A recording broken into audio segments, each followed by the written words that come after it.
Our Penance from a conference call, Rocca di Papa, February 16, 1995, by Chiara Lubich. Today, we will speak about a way to do penance that is typically ours. Jesus says, deny yourself, because all of us often allow our old self to live. Therefore, we have to deny ourselves and let our new self live.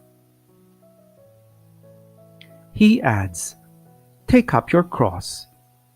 And so we have to take up our cross, our own cross.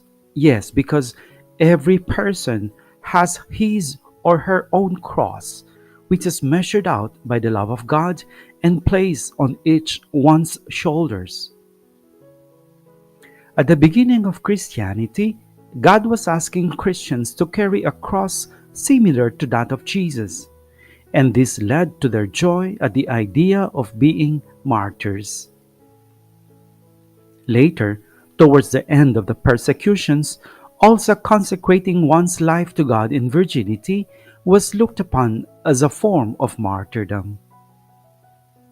Then, down through the centuries, there was an incredible blossoming of the most various kinds of penances in order to take up one's cross.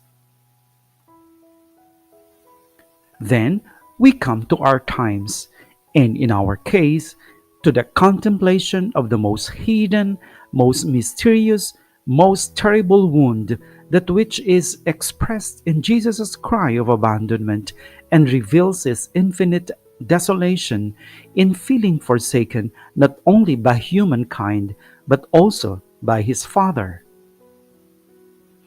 Jesus suffers in this way because he took upon himself the separation of human beings from God and from one another, as well as all the divisions of the world.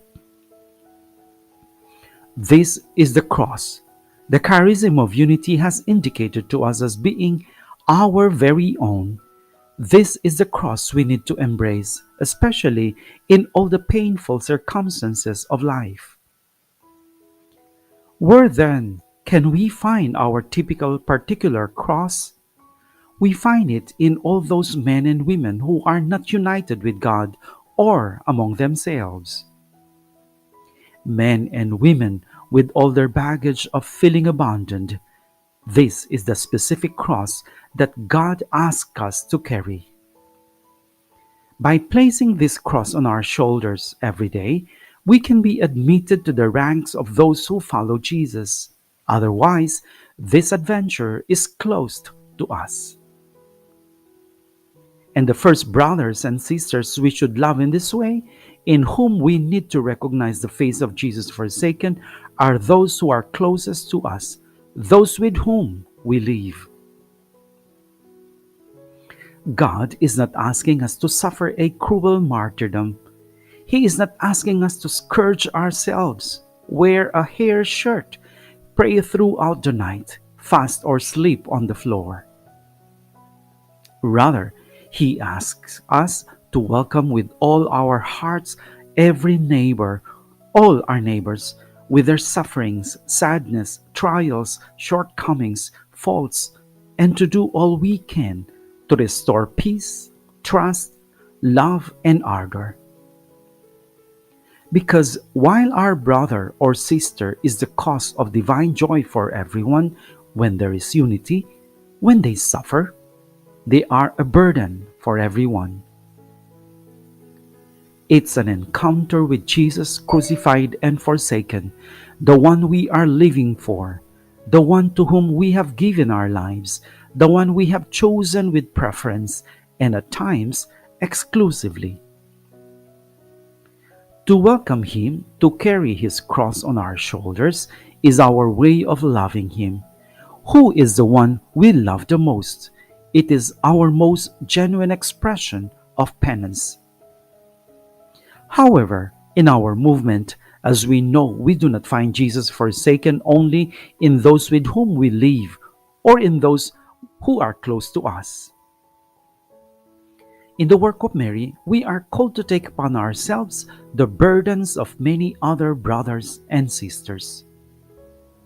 They are often people who are suffering due to the distress or hardships experienced by young adults or teenagers or families or in so many areas of society. They are people who suffer in various parts of the church or religious environments, or our fellow Christians with whom we share many but not all truths. This too is often the cause of suffering.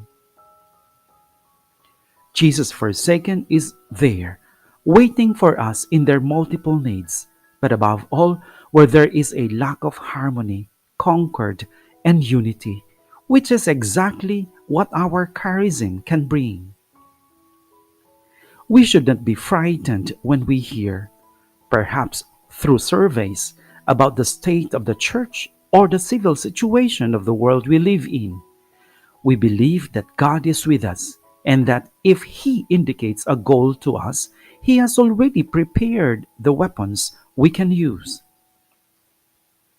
Thus, by living well each day in every corner of the work of Mary, we have the possibility not only of serving the work of Mary, but of doing penance, the penance that God wants from us. By doing so, we will also fulfill one of our very important duties as Christians. Dear friends, we have a great ideal. In fact, it is actually God Himself. It seems to be something far above us when we try to apply it in our daily lives. But if we are faithful, we have Jesus with us who said, I have conquered the world. He will guide our steps, and as He has done so far, revealing His program and helping us to carry it out.